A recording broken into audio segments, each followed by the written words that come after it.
My home, the one Richard and I built brick by brick, had always been my sanctuary. It was more than just wood and plaster. It was a lifetime of memories, of scraped knees and graduation photos, of quiet evenings by the fire and bustling holiday dinners. But that peace shattered the day a stranger knocked on my door, holding a document that wasn't mine. He was a young man, sharp-suited and with a smile too wide, like he was trying to sell me something I didn't want. He said his name was Mr. Jenkins, from Homestead Realty, and he was here to finalize the walkthrough of the property. The property, my voice, still thick with the lingering grief for Richard, felt weak. I think you have the wrong address, young man. He just kept smiling, that same unsettling, practiced smile. Dorothy Miller, right? This is 14 Elmwood Lane. We have an appointment for the new buyers. My heart gave a little lurch, a flutter that had nothing to do with my age. New buyers? This was my house. Richard had left it to me. David, my only son, had assured me everything was in order, that he was handling all the paperwork since my Richard passed 6 months ago. David, my sweet boy, who always said he'd take care of his mama. You know, after all I gave him. There must be some mistake, I repeated, my voice firmer now, though my hands were starting to tremble ever so slightly. This house isn't for sale. Mr. Jenkins's smile didn't falter, but his eyes held a flicker of impatience. He held out a glossy brochure. Ma'am, the sale closed last week. The new owners are scheduled to view the property this afternoon. Closed, last week. A cold knot formed in the pit of my stomach. This was absurd. My son David had just been here last month, talking about updating some old property records for my peace of mind. He'd even brought papers for me to sign, mumbling something about it being just routine legal stuff for the estate. I trusted him implicitly. He was my son. After all, the love and sacrifice I'd poured into him, raising him alone after Richard started traveling so much for work. That was enough to keep a family together, wasn't it? That's what I always believed.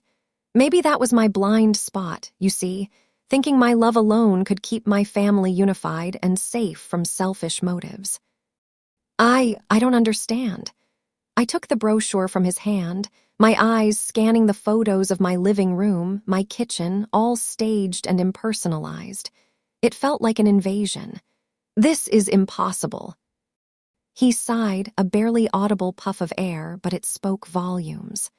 Look, Mrs. Miller, I'm just doing my job. The transfer of deed is all legitimate. David Miller, your son, I believe. He facilitated everything. David, my son.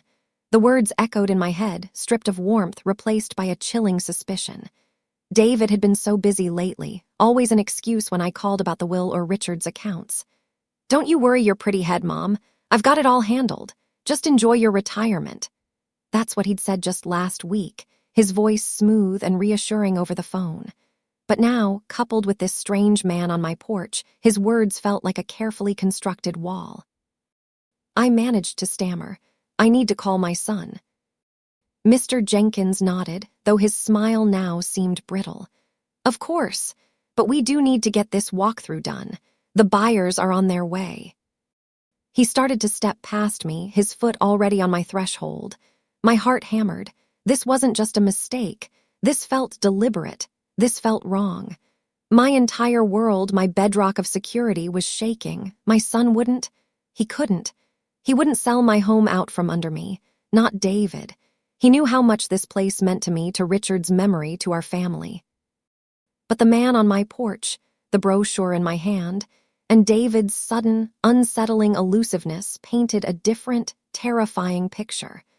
I needed to understand what was happening, and the only way to do that was to get to the bottom of David's recent strange behavior. I couldn't just brush this off as a misunderstanding anymore. The stranger's words, "This property is listed for sale," echoed in the quiet rooms of my home, a chilling intrusion that no amount of rationalization could entirely dispel. I watched him walk back to his car, his confident stride mocking my sudden unease. My mind, usually so clear and organized from years of teaching elementary school, felt like a tangled ball of yarn. It had to be a mistake. David, my responsible son, wouldn't do this. He cherished this house almost as much as I did. Or so I believed. My blind spot, you see, was thinking that the love and sacrifice I'd poured into him was a shield against any personal gain or independent ambition on his part. I truly believed that family ties and mutual affection would always outweigh any individual interest. But the seed of doubt, once planted, began to sprout.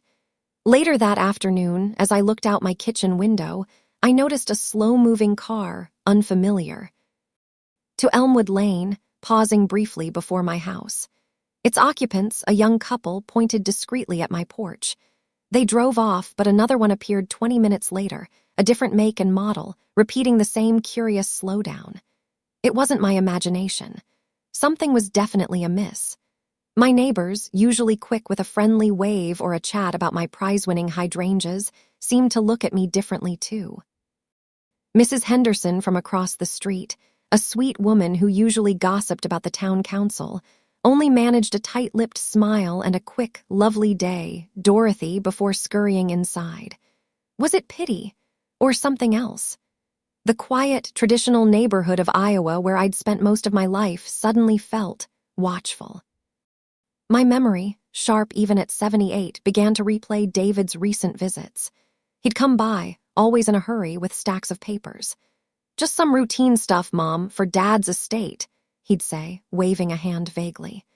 "Updating the deed, refinancing some old loans to get you better rates." He'd make it sound so complicated, so important that I, trusting him fully, would sign where he indicated, my eyes glazing over at the legal jargon. I'd seen his hurried signature on documents, sometimes a hasty scribble, sometimes surprisingly firm and unlike his usual hand. But I dismissed it. He was busy, a successful man, always on the go. My hard-headed, traditional nature, coupled with my deep love for him, made it impossible to consider his intentions might be anything but good. As the sun began to set, casting long shadows across my living room, the unease solidified into a cold, hard suspicion. I picked up the phone, my fingers fumbling slightly as I dialed a number I hadn't called in years. Thomas Miller. Not directly related, but an old college friend of Richard's, and a retired lawyer known for his sharp mind and honest counsel. He lived a few towns over, in a quiet part of Iowa. "Dorothy, my goodness, it's been ages. How are you holding up after Richard?" His voice was kind, a comforting balm. I'm getting there, Thomas," I said, my voice catching slightly. "But I have a question. A legal question, if you wouldn't mind. It's about David." There was a subtle pause on the other end, almost imperceptible. "David, you say?" His tone shifted, ever so slightly, from warm to cautious. "Is everything all right with him?" I hesitated, choosing my words carefully. "He's been handling Richard's estate, and well, a strange man showed up today, claiming my house was sold." Another pause, longer this time. "Dorothy," Thomas began, his voice dropping slightly, "I don't mean to alarm you, but David has always been a bit ambitious, and not always scrupulous, if you understand what I mean. Richard mentioned a few concerns to me years ago about some of David's early business dealings. Nothing I could ever prove, mind you, just whispers." Whispers, the word hung in the air, chilling me more than the evening breeze. Richard had never expressed outright concern to me, always shielding me from the unpleasantries of life. But Thomas's words resonated with an unsettling memory. Richard once mentioning, almost offhandedly, that David had a knack for seeing opportunities others missed. But the way he said it, there was a tightness around his lips. I'd always brushed it off, of course. My David, my devoted son. That was my core misconception, believing that his ambition was always channeled for good, never against his own family. The phone call ended, but the conversation echoed in my mind. The vague explanations, the hurried visits, the strange cars, the hushed neighbor, and now Thomas's cautious warning. It wasn't just a mistake or a scam artist. It was David, my own son. A bitter taste filled my mouth. A mother's intuition, dulled by grief and unwavering trust, was now screaming. I had to know the truth, the whole, ugly truth. I couldn't simply rely on David's reassurances anymore. This felt like a threat to my very existence, and I would fight for my home, for Richard's legacy, for my own peace of mind. I needed to investigate David's actions directly, meticulously, leaving no stone unturned. My stern resolve, a trait inherited from my own mother, kicked in. I wouldn't simply wait for answers any longer. The feeling that my house, my sanctuary, was slipping away fueled a fire in me, a fire I hadn't felt since Richard first got sick. I called Thomas, my retired lawyer friend, again. He listened patiently as I explained everything, the real estate agent's visit, David's evasiveness, and my growing dread. "Dorothy," he said, his voice gentle but firm, "the first thing we need to do is look at the county records. Deeds, property transfers, it's all public." He offered to come over, but I insisted. "No, Thomas, I need to see it with my own eyes. I need to understand." I still clung to a sliver of hope, a desperate, fading belief that this was all a terrible misunderstanding. My son, my David, wouldn't possibly have done such a thing. That was my fundamental flaw, my core misconception, believing that the bonds of family and the decades of love I'd poured into him were unbreakable shields against such cold, calculating deceit. The next morning, I drove to the county records office. It was a utilitarian building, filled with dusty files and the quiet hum of fluorescent lights. My heart pounded a rhythm against my ribs as I approached the counter. "I need to look up a property deed," I said to the clerk, my voice surprisingly steady. "For 14 Elmwood Lane." She typed for a moment, then pointed to a computer screen. "It's all digitized now, ma'am. You can look it up yourself." With trembling fingers, I navigated the system. I found my address and then a recent entry, a transfer of deed, dated just 2 weeks prior. My breath hitched. The grantor was listed as Dorothy Miller. My name, and the grantee, Homestead Realty. My stomach dropped. I clicked on the document. There it was in black and white. A legal document stating that I, Dorothy Miller, had for valuable consideration sold and conveyed my beloved home. And at the bottom, a signature. My signature, or what appeared to be. My mind reeled. I remember signing papers for David back when he said he was updating old property records. He'd been so persuasive, so reassuring. "Just routine stuff, Mom, to make sure everything's solid for the estate." My eyes focused on the signature. It looked like mine, but there was a subtle stiffness to it, a lack of the familiar flourish I'd always made at the end of my Y. It was unsettlingly close, yet disturbingly off. Had he traced it? Or worse, had he somehow manipulated me into signing something I didn't understand, hidden among a stack of other documents? My hands started to shake uncontrollably. This wasn't a mistake. This was a calculated, deliberate act. I scanned further down, looking for any other names. David Miller. His name was there, listed as the executor or agent handling the transaction. It confirmed my worst fears. He hadn't just managed things, he had sold my home, without my knowledge, without my consent, using my name. A profound betrayal washed over me, colder and deeper than any grief I had felt for Richard.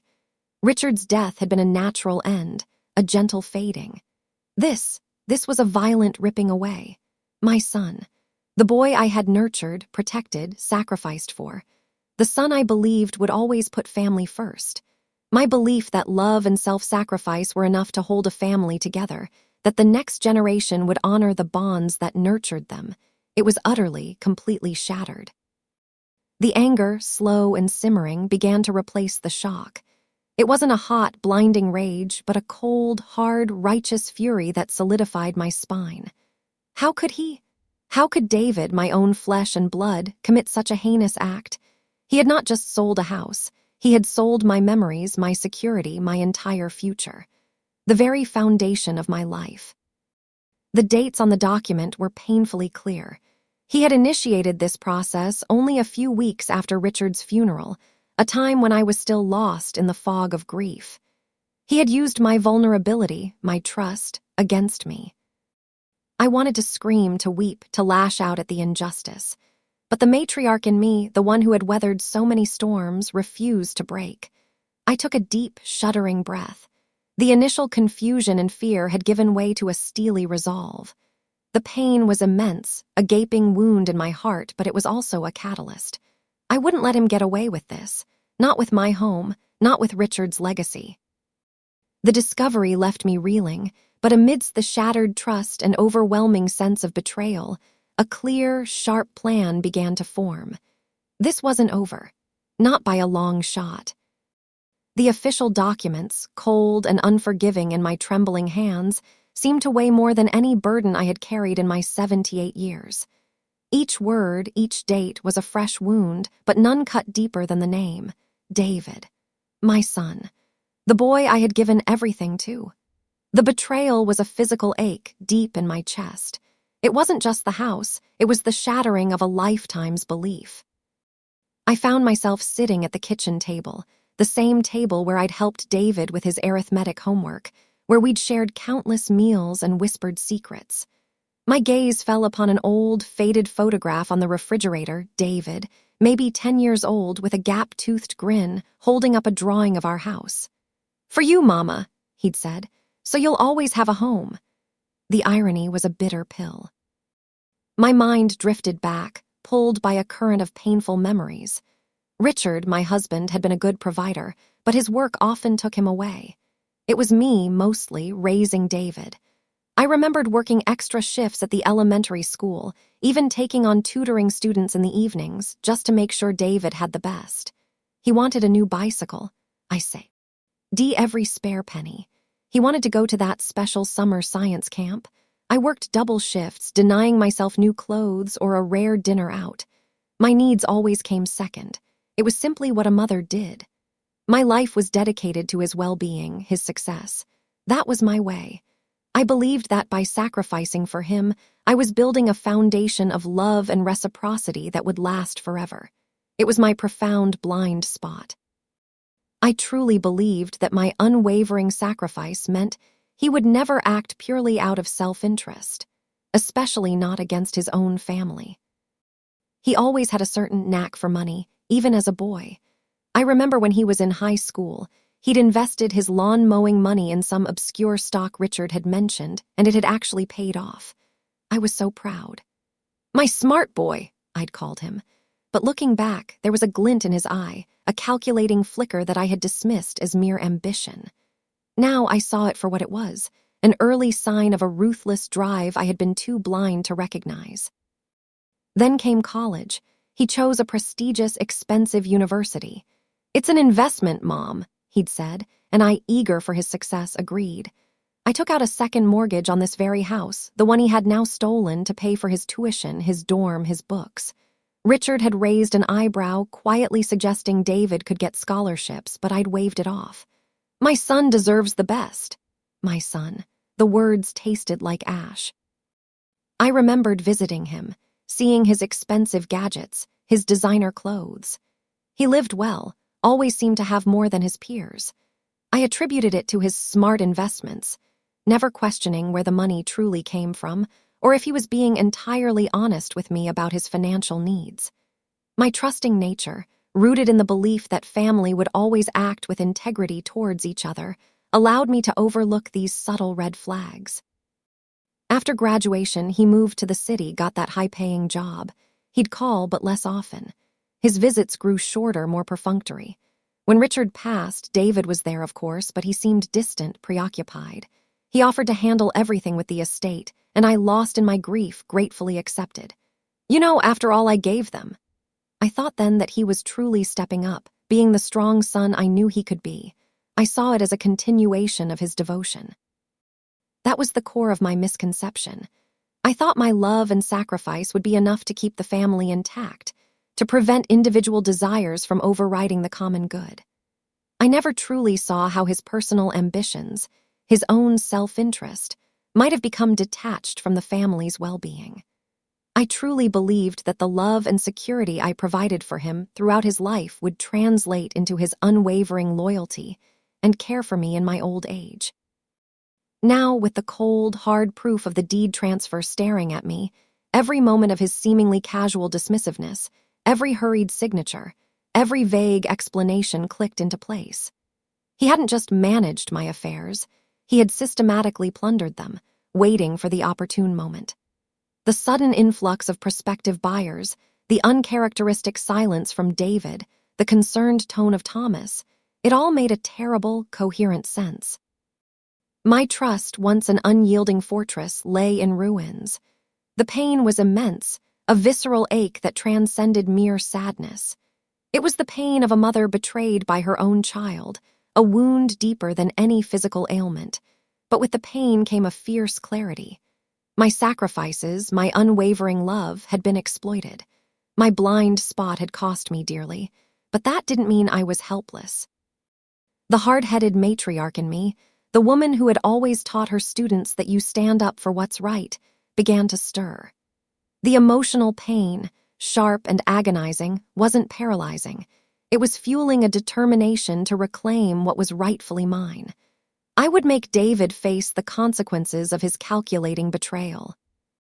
My stern resolve, a trait inherited from my own mother, had hardened into something unyielding after the initial shock.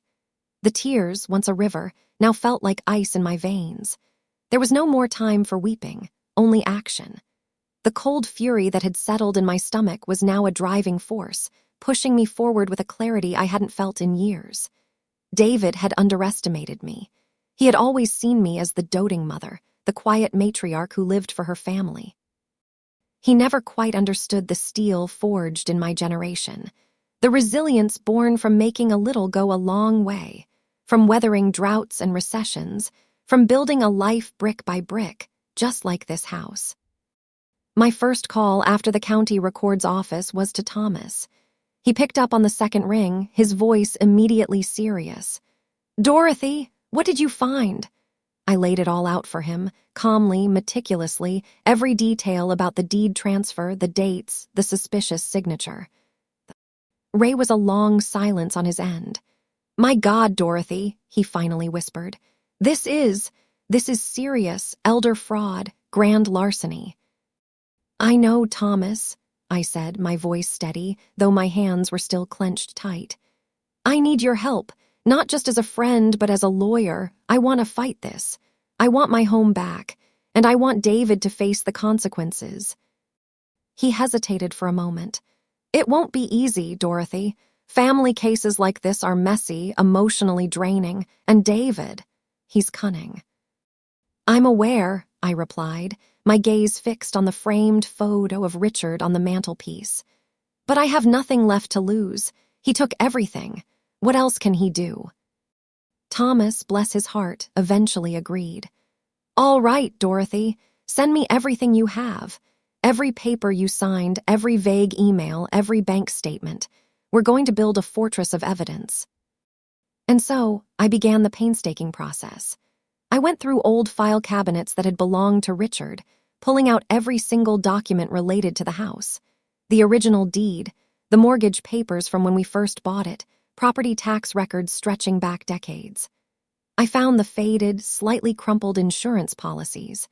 Each document was a testament to the life Richard and I had built, a life David had tried to erase with a few strokes of a pen.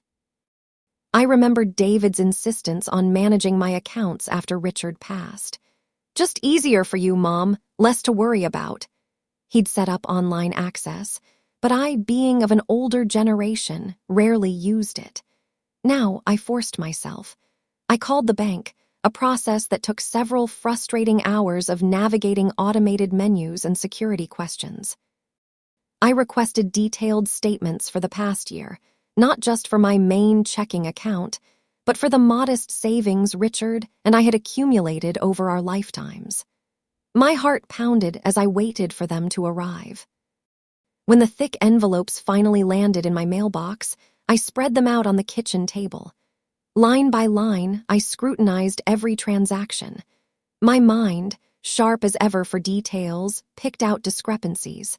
Large withdrawals I didn't remember authorizing. Transfers to accounts I didn't recognize. David's name wasn't explicitly on all of them, but there were recurring payments to a particular shell company, one that Thomas later confirmed was associated with David's struggling real estate ventures. It was a pattern of calculated deception, meticulously executed while I was grieving, while I was trusting. I even recalled a strange incident a few months prior. David had stopped by, unannounced, and spent an unusual amount of time fiddling with the thermostat, muttering something about updating the smart home system. I'd paid it no mind. But now, a chilling thought pricked at me.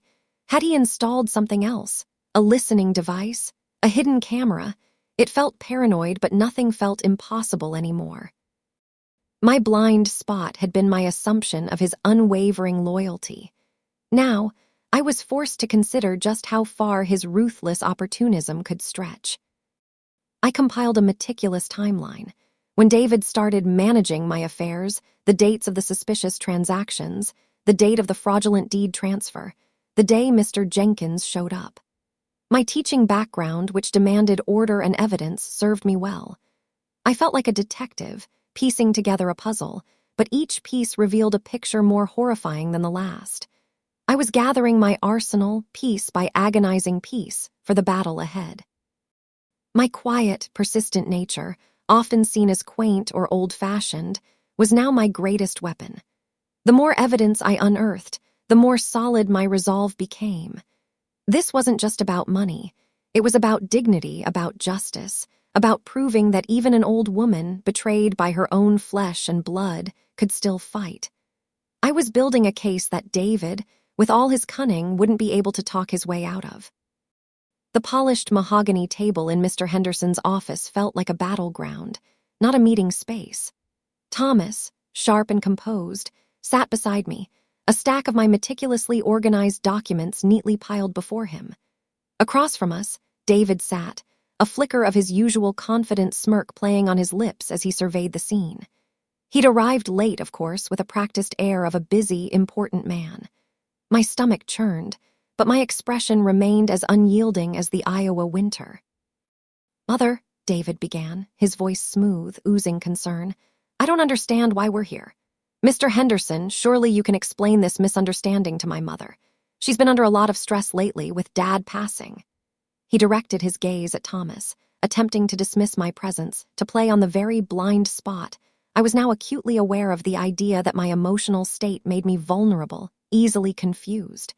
He was trying to assert control, to make me doubt my own sanity. "David," Thomas interrupted, his voice calm but firm, "Mrs. Miller has some serious questions regarding the sale of her property at 14 Elmwood Lane, and the subsequent transfers from her accounts." David's smirk faltered for a fraction of a second. "The house? Oh, Mom, we talked about this. It was just a refinance to free up some capital for your long-term care. You signed the papers." He looked at me, his eyes wide with feigned innocence, as if trying to mentally coerce me back into my trusting role. "Don't you remember?" A tight knot formed in my jaw. "I remember signing papers, David. Many papers. You said they were routine legal stuff for the estate. You never said sale. You never mentioned long-term care that required selling my home." My voice, though quiet, cut through his facile explanation. Thomas then slid a document across the table.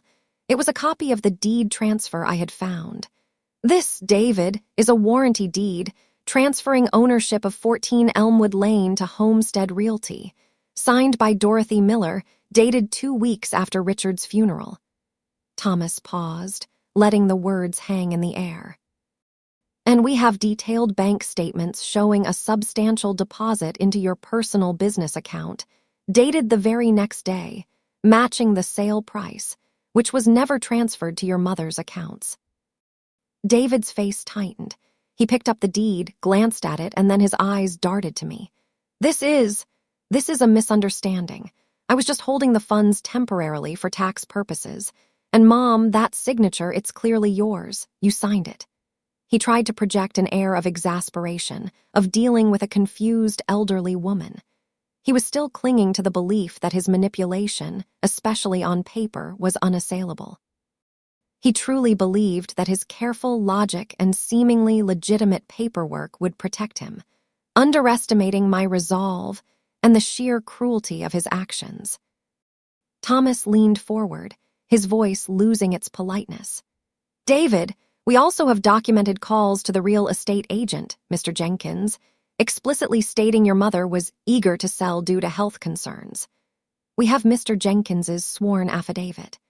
He then produced printouts of my bank statements, highlighting the large, unexplained withdrawals and the recurring transfers to David's shell company, meticulously gathered from Richard's old files. And these withdrawals, stretching back months, totaling nearly $300,000, all from Dorothy's accounts, not including the house sale proceeds. Can you explain those, David? The color drained from David's face. His eyes, which had been so quick to deflect, now seemed trapped. He stammered, "Those were investments. For Mom. High yield, long term." His voice trailed off, lacking its usual conviction. He tried to meet my gaze, perhaps hoping for a flicker of my old trusting nature, but he found only cold, hard resolve. The maternal guilt he usually exploited was gone. My blind spot was no longer a weakness, but a raw, exposed nerve, hardening me against his pleas. "Investments for me?" I asked, my voice barely a whisper, yet it seemed to echo in the silent room. "Investments that went into your struggling business ventures. Investments that never yielded a single penny back to me, but somehow funded your new luxury car and that lavish vacation you just took." I watched his face crumple, the mask of the successful son finally cracking under the weight of his own greed and deceit. The confrontation had begun. There was no turning back now. His face contorted, a mask of desperation replacing his usual smooth confidence. "Mother, please," David pleaded, his voice cracking. "You don't understand the pressure I was under. The market crashed. My business, it was failing. I needed capital, just temporarily. I was going to pay it all back, every penny, you know, after all I gave them."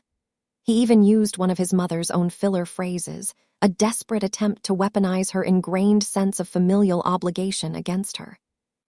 He was trying to exploit her last vestiges of her blind spot, that deep-seated belief that family would always come first, and that his actions, however misguided, were somehow for the greater good, or at least understandable given his struggles. "Pay it back," I echoed, my voice firm, slow, with deep-seated disappointment. "David, you sold my home. You emptied my life savings. While I was grieving for your father, you didn't borrow. You stole, and you planned to leave me with nothing." My words were sharp, direct, and cold. The pain of his betrayal was a raw wound, but it fueled my resolve. There was no room for forgiveness, not yet, not after such a calculated act. My mother had always taught me to be fair, but also to stand firm against injustice. He tried to stand, to reach for my hand. "No, Mom, I swear. It was always for you, ultimately. A way to keep the family prosperous, to secure your future, just in a different asset class."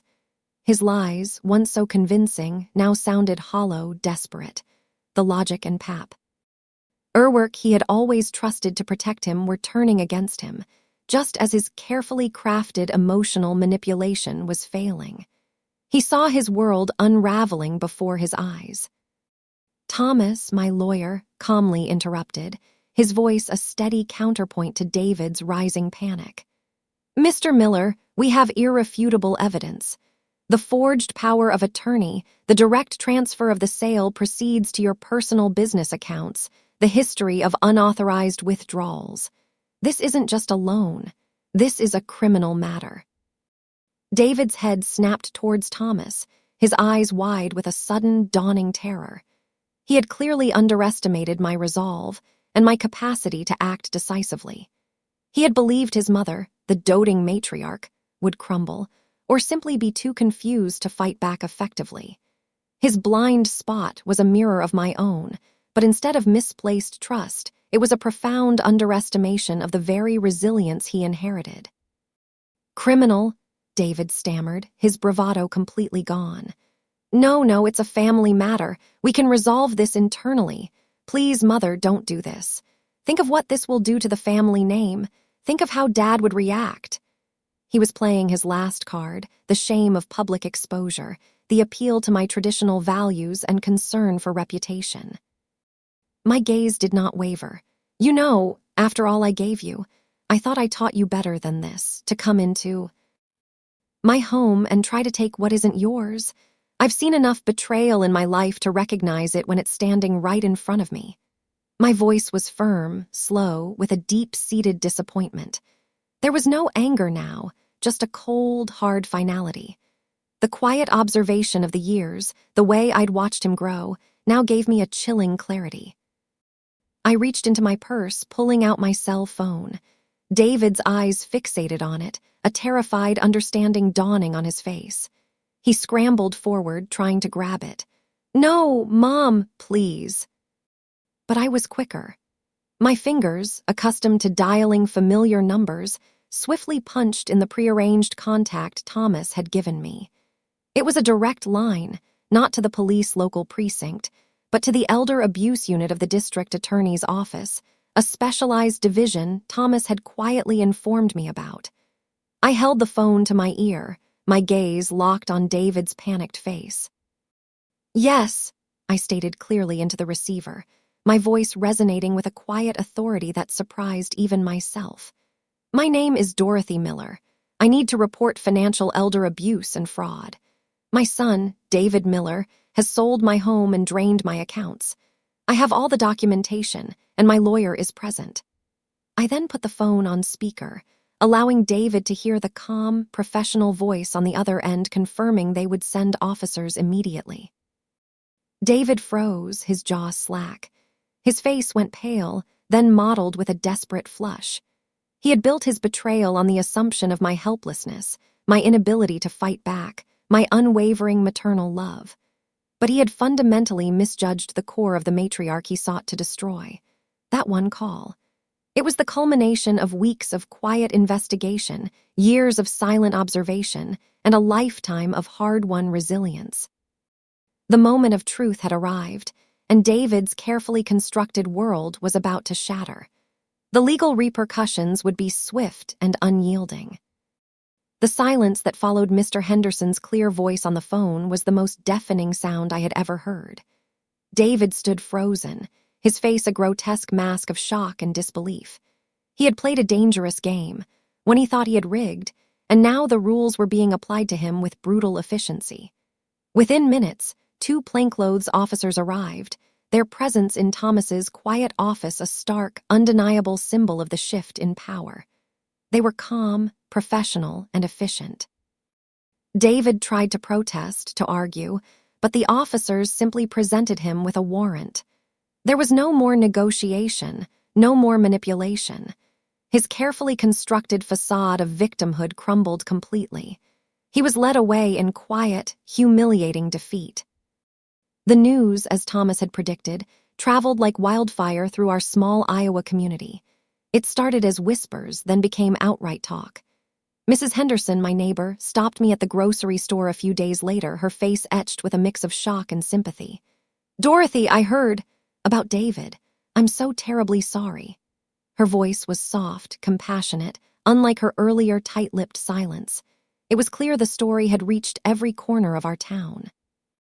The local paper, a small weekly, even ran a discreet piece about a prominent local businessman facing charges of elder fraud. They didn't name David directly, but everyone knew. I didn't gloat, not truly. There was a hollow ache, a profound sadness that mingled with the sense of vindication. This was my son, the boy I had taught to ride a bicycle, to read, to treat others with respect, to see his Me, however subtly, associated with such a crime was a different kind of pain. It was the crushing weight of a dream shattered, a lifetime of maternal hope turned to dust. His professional life, which he'd guarded so fiercely, was in ruins. Clients, hearing the whispers, started pulling away from his struggling real estate and investment ventures. His carefully cultivated image as a successful, ethical businessman evaporated. Some distant relatives, whom I hadn't heard from in years, called, expressing their shock and offering their support for me. They had always admired Richard, and perhaps seen through David's ambition more clearly than I had in my blind spot. Even my sister, Martha, from whom I'd always kept David's less flattering traits a secret, called, her voice trembling. "Dorothy, I always had a feeling about that boy's ambition. But this is beyond anything." Her words, though confirming my suspicions, brought little comfort. The family name, the very thing David had tried to invoke to stop me, was now tarnished by his actions. The process of reclaiming my assets began almost immediately. The district attorney's office, armed with Thomas's meticulous evidence and David's swift arrest, moved quickly. The sale of my home was immediately halted, declared fraudulent and void. The funds David had transferred from my accounts were frozen, and legal proceedings were initiated to recover every penny. It was a tedious, paperwork-heavy process, but Thomas guided me through it with unwavering patience. Each signature I affixed, each document I reviewed, felt like a step towards reclaiming not just my property, but my autonomy. I found myself reflecting on the concept of justice. It wasn't the triumphant roar I might have imagined. It was a quiet, almost melancholic process of correction. David's fate, now in the hands of the legal system, weighed on me. As a mother, a part of me would always grieve for the son he should have been, for the bond that was so irrevocably broken. But the matriarch in me, the one who had always put principle before personal comfort, knew this had to be done. There was no other path to truth, to dignity, to reclaiming the peaceful sanctuary that was my home. The justice was being served, yes, but it came with a profound, bittersweet understanding of betrayal's true cost. The public shame David now endured, the whispers and averted gazes, were a heavy burden, a consequence he had brought entirely upon himself.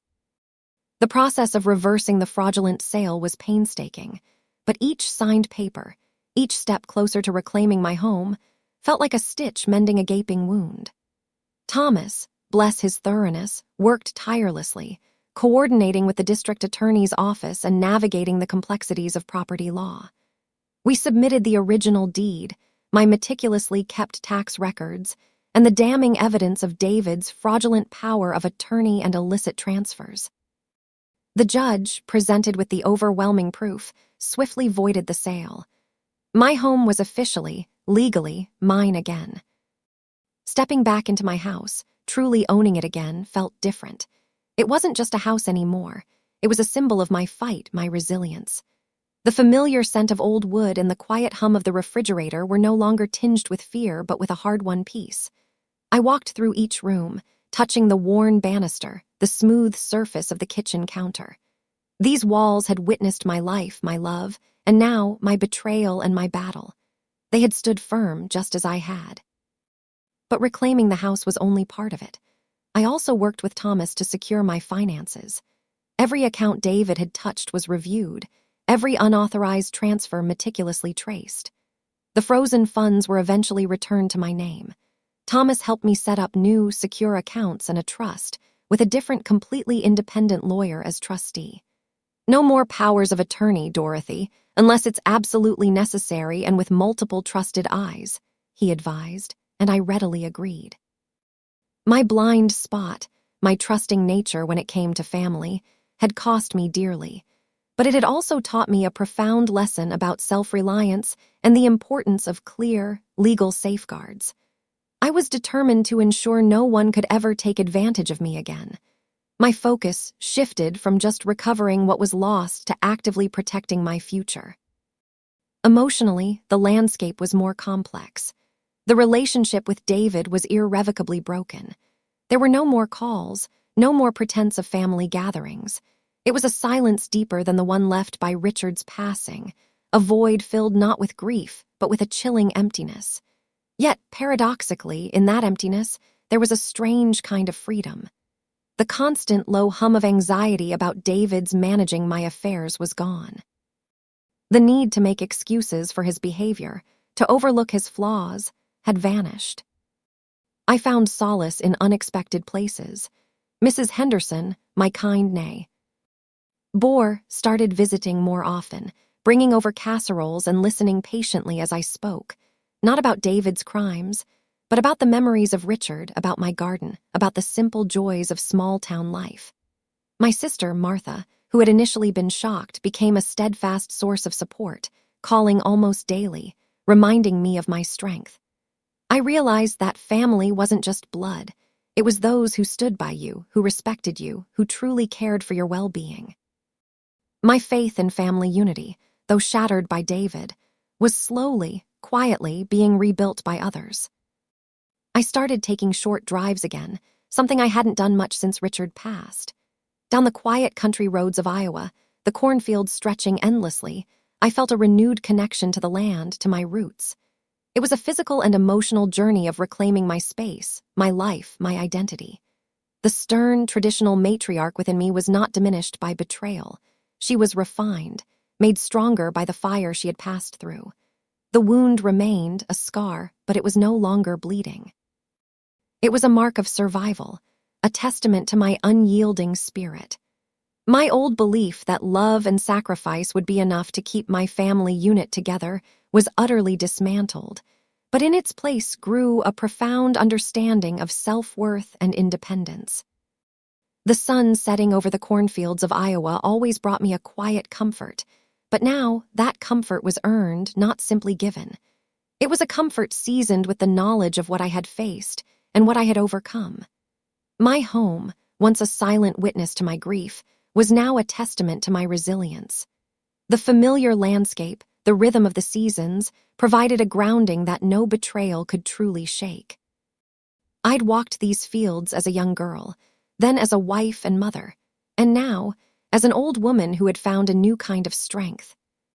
Life, I realized, doesn't always give you the peace you expect, but it offers the strength to forge your own. The pain of David's betrayal would always be a part of my story, a deep, indelible scar, but it no longer defined me. It was a memory, a lesson learned, rather than a consuming sorrow. My blind spot, that unwavering belief in the inherent goodness and loyalty of my own flesh and blood, had been brutally exposed. But from that exposure grew a profound wisdom. That true security comes not just from legal documents or familial bonds, but from an unshakable belief in oneself and one's capacity to endure. I found myself returning to my old hobbies with renewed vigor. My garden, which had been neglected during the dark months, now flourished under my tender care. Each rose I pruned, each weed I pulled, felt like a small act of reclamation, a symbolic tending to my own soul. I joined the local women's book club, something I had put off for years, always prioritizing family obligations. The discussions, sometimes lively, sometimes profound, opened my mind to new perspectives, to stories of other women who had navigated their own quiet battles.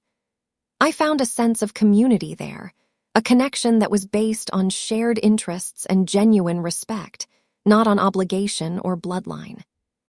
I would often sit on my porch swing in the evenings, watching the fireflies dance over the lawn Richard and I had meticulously tended. I'd think of him, of course, but now the thoughts were less about grief and more about gratitude for the foundation he had helped me build. I remembered his quiet strength, his unwavering integrity. He would have been proud, I thought, of how I had fought for our home, for our legacy. And perhaps, even, of how I had found a way to move forward, not defined by the actions of another, but by my own enduring spirit. My interactions with others changed, subtly but profoundly. I was still Dorothy, the quiet matriarch, but there was a new glint in my eye, a newfound assertiveness. I spoke my mind more readily, no longer afraid of upsetting the delicate balance of assumed family harmony. I offered advice to younger women in the community, not just about recipes or gardening, but about vigilance, about protecting their independence, about trusting their gut feelings even when their hearts longed for something else. My story, once a private agony, became a quiet testament to the power of resilience. The financial victory, though crucial, felt secondary to the personal liberation. I had secured my future, yes, but more importantly, I had secured my peace of mind. I no longer carried the burden of David's deceit, nor the weight of my own misplaced trust. I had learned to discern between genuine love and opportunistic manipulation. The stern widow, as some might have perceived me, had become a wise survivor, her eyes wide open to the complexities of human nature, yet still capable of finding beauty and joy in the simple, honest moments of life. My life, reshaped by betrayal, had not been broken by it. It had been forged anew, stronger, clearer, and truly my own. My journey, from the quiet life I'd built with Richard to the shattering betrayal by my own son, David, was one I never imagined. It taught me that the deepest wounds often come from the hands we least expect, those we've loved and sacrificed for. But it also taught me about the fierce, unyielding strength that lies within us, especially when we are pushed to our limits. I stood firm, I fought back, and I reclaimed not just my home and my savings, but my dignity and my peace of mind. I learned that true wealth isn't just measured in dollars, but in the unwavering belief in your own worth and the courage to protect it. If any part of my story resonated with you, if you've ever felt that chilling stab of betrayal or the quiet fear of losing what you've worked a lifetime for, please know you are not alone. Your voice matters, and your experiences are valid. I discovered that sometimes standing up for yourself, even against those you love, is the only path to true liberation. It's about finding that inner strength, that quiet power that reminds you you are resilient. What would you do if your own child betrayed your trust and tried to take everything? Comment below and share your thoughts. Your wisdom is invaluable to others in our community. Like this video if Dorothy's story brought you a sense of justice or hope. Share it with someone who might need to hear it. And subscribe to our channel for more true stories of survival, resilience, and the power of finding justice. Let's build a community where every voice is heard and every story helps another find their strength. Remember, your legacy is more than just assets. It's the strength of your spirit.